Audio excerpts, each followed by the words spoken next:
जब यह आदमी पेशाब कर रहा था तब उसने कुछ अजीब देखा। उसने देखा कि कुछ पास में चमक रहा था। रेत हटाने के बाद उसने सोचा कि यह सोने का टुकड़ा हो सकता है। दूर अपने दोस्त की ओर देखा। वह थोड़ा हिचकिचाया, लेकिन उसने अपने दोस्त को बुलाने का फैसला किया। उसका दोस्त आया और पत्थर को ध्यान से देखने लगा। उसने एक लाइटर निकाला और उसे जलाने की कोशिश की। कुछ देर बाद पत्थर पिघलने लगा, लेकिन उसका रंग नहीं बदला। उन्होंने अनुमान लगाया कि यह शुद्ध सोने का टुकड़ा हो सकता है, जो बहुत मूल्यवान है। इस अचानक मिली खुशी से वे दोनों उत्साहित हो गए। उन्होंने बिना कुछ सोचे खोदना शुरू किया। हालांकि उन्होंने 4 मीटर चौड़ा गड्ढा खोद लिया, फिर भी उन्हें सोना नहीं मिला। फिर उन्होंने सोने पर रस्सी लगाई और उसे खींचने के लिए एक गाड़ी का उपयोग किया। रस्सी 2 बार टूट गई, लेकिन वह बड़ा सोने का टुकड़ा हिला तक नहीं। उन्होंने और गहराई में खोदने का फैसला किया। आधा मीटर और खोदने के बाद उन्हें पता चला कि यह सिर्फ एक छोटा टुकड़ा नहीं था, बल्कि यह एक बहुत बड़ा सोने का भंडार हो सकता है। जब अंधेरा होने लगा, उन्होंने जल्दी से लकड़ी इकट्ठा की और आग जलाई। जब उन्होंने सोचा कि वे सोने की रक्षा कर रहे हैं, तो वे उत्साहित होकर चिल्लाने लगे। लेकिन समस्या फिर आई। यह छोटा सा सोने का टुकड़ा कैसे निकाला जाए? एक दोस्त ने सुझाव दिया कि किसी को शहर जाकर खुदाई के लिए मदद लानी चाहिए। दूसरा वहीं रहकर सोने की रक्षा करे। वह अनुभवी था और वहां रुकने के लिए अधिक उपयुक्त था। लेकिन इतनी बड़ी संपत्ति के सामने विश्वास सबसे बड़ी समस्या बन गया। माइक ने ठंडे स्वर में कहा, सोने के पास अकेले मत रहो। आखिरकार सोना उसी ने खोजा था, उसे इसकी रक्षा करनी होगी। दोस्त को समझौता करना पड़ा और माइक को रुकने दिया। अगली सुबह उन्होंने खाना और पानी साझा किया। दोस्त ने बहाना बनाया कि कार के इंजन को ठंडा करने के लिए पानी की जरूरत है, इसलिए उसने ज्यादातर पानी ले लिया। उसने माइक को केवल एक सैटेलाइट फोन दिया और कहा कि वह संपर्क में रहेगा। जैसे ही कार उनकी दृष्टि से ओझल हुई, माइक ने सोने को रेत से ढक दिया। फिर उसने सोने को एक कपड़े से ढक दिया। अगले दिन जब वह सामान देखने निकला तो उसे एक विमान का मलबा मिला। यह मलबा एक परफेक्ट आश्रय था, जो जंगली जानवरों से सुरक्षा दे सकता था। लेकिन एक और समस्या आ गई। वह वहां से सोने को देख नहीं सकता था। इससे उसे असुरक्षित महसूस होने लगा। तो उसने विमान के कुछ हिस्सों को अलग किया, उन्हें सोने के पास खींचा और इन हिस्सों का उपयोग करके एक तंबू बनाया। इस तरह वह कांच की खिड़की से सीधे सोने को देख सकता था। सूरज की किरणें दरार से अंदर आईं। जब वह जागा तो उसका माथा बुरी तरह से धूप में जल गया था। उसके माथे पर कई फफोले हो गए थे। उसने एक छोटा सा पत्थर उठाया और सोने का एक टुकड़ा निकाल लिया। यह आकार में लगभग एक तरबूज जितना लग रहा था। हालांकि इस सोने की तुलना में यह टुकड़ा एक छोटी सी घंटी के समान था। तभी अचानक उसके दोस्त का फोन आ गया। दोस्त की कड़ी समझाइश के बाद उसने टिके रहने और वहीं बने रहने का फैसला किया। समस्या यह थी कि उसकी त्वचा पहले ही जल चुकी थी और बचा हुआ भोजन और पानी लगभग खत्म हो चुका था। तभी उसने कुछ दूरी पर एक सांप देखा। वह सांप पर कूद पड़ा, लेकिन न केवल वह सांप को पकड़ने में असफल रहा, बल्कि उसने अपनी आखिरी पानी की बूंद भी गिरा दी। अब स्थिति और खराब हो गई। अगले दिन वह विमान के पास वापस गया और कुछ दस्तावेज लाने की कोशिश करने लगा, लेकिन तभी उसने देखा कि एक बेहद बदसूरत औरत उसकी ओर आ रही थी। वह पहले छिप जाना चाहता था और सावधानी से सोने के टुकड़े को छुपा दिया। औरत इधर उधर घूमी और उससे पूछा कि वह वहाँ क्या कर रहा है। संदेह न पैदा करने के लिए उसने खुद को एक फटेहाल माली होने का नाटक किया। उसने औरत द्वारा दी गई भोजन को भी मना कर दिया।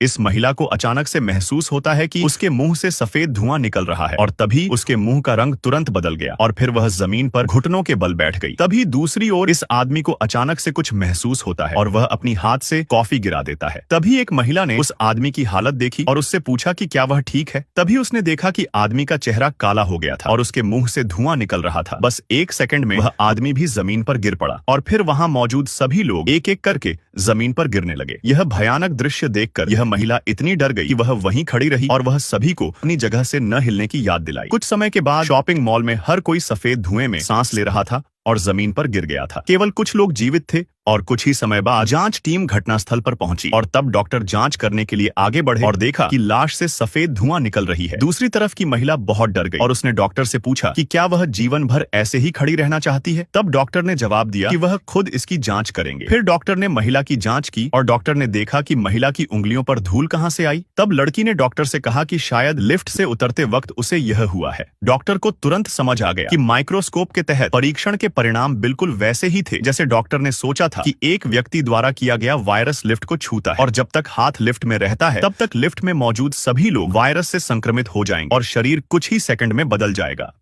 आपने इतना भयानक डॉक्टर कभी नहीं देखा होगा। जब वह लड़की की आंख का परीक्षण कर रहा था तो डॉक्टर ने चुपचाप स्विच चालू कर दिया और प्रकाश की 2 किरणें उसकी आंखों में चमक गईं। लड़की के आंसू तुरंत बह निकले और पाइप से नीचे प्लास्टिक में जा गिरे। यह देखकर कि योजना सफलतापूर्वक बोतल में स्थापित हो गई, डॉक्टर ने चुपचाप मशीन बंद कर दी। फिर लड़की को लॉलीपॉप देकर भेज दिया और फिर लड़की के आंसू उसकी आंखों में डाल दिए। ऐसा करके डॉक्टर लड़की की याददाश्त को देख सकता था। डॉक्टर ने बस लड़की के हाल की जाँच की। जब डॉक्टर बहुत खुश था तभी हॉस्पिटल में एक और मरीज आया। इस बार वह औरत थी जिस पर डॉक्टर का क्रश था। उसके आने के बाद काफी देर तक वह बहुत उदास रही, लेकिन उसके चेहरे पर चोट के निशान देखने के बाद डॉक्टर को तुरंत लगा कि कुछ गड़बड़ है। उसने तुरंत औरत से पूछा कि क्या हुआ। तब औरत ने कहा कि उसे ये चोट दीवार से टकराने की वजह से लगी है, लेकिन डॉक्टर ने उस पर विश्वास नहीं किया और सच्चाई का पता लगाने के लिए डॉक्टर ने अपने मशीन निकाली और तभी प्रकाश की 2 किरणें खुली आंखों में चमक गई और देखते ही देखते औरत के आंसू बह निकले। औरत के जाने के बाद डॉक्टर इंतजार नहीं कर सका। उसने झट से महिला के आंसुओं को उसकी आंखों पर डाल दिया। फिर जो हुआ यह देखकर उसकी आंखों से जमीन खिसक गई। निश्चित रूप से महिला घरेलू हिंसा का शिकार थी। क्रूर डॉक्टर इसको सहन नहीं कर सका, लेकिन वह उससे बदला लेना चाहता था।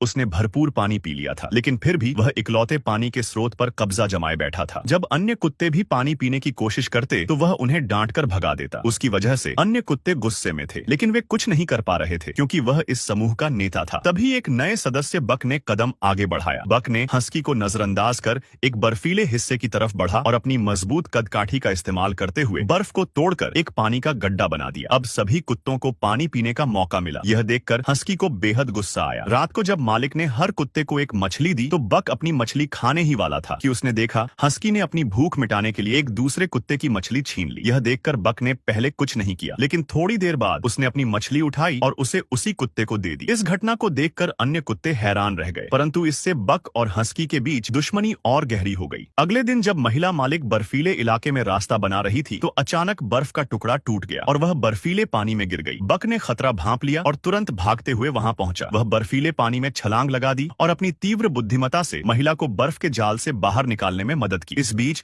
उसकी पति ने महिला को खींचकर बाहर निकाला, लेकिन बक खुद पानी में फंसा रह गया। यह देखकर वह आदमी बहुत चिंतित हो जाता है और बर्फ तोड़ने के लिए चाकू का इस्तेमाल किया, लेकिन चाकू टूट गया और बर्फ जस की तस रही। आदमी परेशान होकर चिल्ला रहा था। तभी उसे एक लकड़ी का टुकड़ा मिला। उसने लकड़ी से बर्फ तोड़ने की कोशिश की, लेकिन तभी उसने देखा कि बक पहले ही पानी से बाहर निकल चुका है। आदमी ने बक को देखकर खुशी से गले लगा लिया। इस सब को हस्की दूर से देख रहा था और अब उसने तय कर लिया कि वह कुछ करेगा। रात में जब बक घूम रहा था तो उसे एक खरगोश दिखा। उसने खरगोश को पकड़ लिया, लेकिन उसकी मासूमियत देखकर बक ने उसे छोड़ दिया। परंतु तभी हस्की वहां आ पहुंचा और उसने उस खरगोश को मार दिया। इसके बाद हस्की ने बक की तरफ गुस्से से देखा और यह साफ था कि वह बक को चुनौती दे रहा था। बक के पास कोई चारा नहीं था। उसने मुकाबला करने की कोशिश की, लेकिन युद्ध में अनुभवी हस्की के आगे वह जल्द ही हार गया। हस्की बक को हराकर गर्व से चलता बना। नीचे खड़े अन्य कुत्ते डर के मारे चुप थे, लेकिन इस समय एक कुत्ता हार मानने को तैयार नहीं था। उसने कई बार चिल्लाने का साहस जुटाया और बक को जगाने की कोशिश की। यह देखकर हस्की और अन्य कुत्ते एक पल के लिए स्तब्ध रह गए, लेकिन उन्हें यकीन था कि बक खड़ा नहीं हुआ। फिर हस्की ने उस कुत्ते को सबक सिखाने के लिए आगे बढ़ने के बारे में सोचा, लेकिन तभी शायद चिल्लाने की आवाज सुनकर बक सचमुच जाग गया। इस समय एक क्रूर काला भेड़िया उसके सामने आया और उसके शरीर में जंगलीपन तुरंत जाग गया और उसकी गति पहले से बदल गई। इस समय हस्की थोड़ा डरपोक लग रहा था, लेकिन उसके पीछे बक का समर्थन करने वाले कुत्तों को देखकर वह केवल गुस्सा दिखा सकता था और फिर से लड़ सकता था। बक ने अपनी पूरी हिम्मत जुटाई और हस्की को हरा दिया। यह देखकर हस्की को अपनी हार माननी पड़ी। उसे एहसास हो गया कि अब इस समूह में उसके लिए कोई जगह नहीं है। वह चुपचाप वहां से चला गया। बाकी कुत्तों ने हस्की को जाते हुए देखा और उनके दिलों में थोड़ी उदासी थी। आखिरकार वह भी कभी उनका साथी था, लेकिन धीरे धीरे हस्की की परछाई बर्फीली आंधी में गायब हो गई। नेक्स्ट पार्ट के लिए चैनल को सब्सक्राइब करके वीडियो को लाइक कर देना।